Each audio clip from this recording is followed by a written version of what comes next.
Hello guys, આજે આપણે બટેકાના શાકની recipe બનાવીશું। સૌપ્રથમ કુકર લેવાનું છે, એમાં તેલ નાખવાનું છે, જીરું અને રાઈ, અને ત્યારબાદ એમાં લીમડો નાખીને તેને ફૂટવા દેવાનું છે। તે ફૂટી જાય પછી આપણે બટેકાને સુધારી નાખવાના છે અને તેને ધોઈને કુકરમાં નાખી દેવાના છે। કુકરમાં નાખી દીધા બાદ આપણે સરખી રીતે હલાવી લેવાનું છે।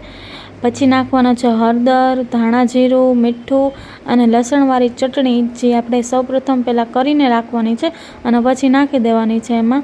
પછી બધું નખાઈ જાય મસાલા, પછી આપણે એકદમ સરખી રીતે બધા મસાલા મિક્સ થઈ જાય આવી રીતે, તે રીતે સરખી રીતે હલાવી લઈશું। પછી આપણે 1 ગ્લાસ જેટલું પાણી નાખીશું। પાણી નાખીને પછી છે ને બટેકાને સરખી રીતે હલાવી લઈશું।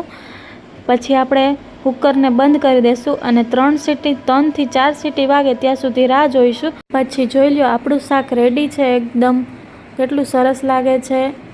અને તમે એકવાર જરૂરથી ટ્રાય કરજો અને મને કોમેન્ટમાં કહેજો કે કેવું બન્યું છે શાક। મારા વિડીયો ગમે તો લાઈક, શેર, સબસ્ક્રાઈબ કરજો।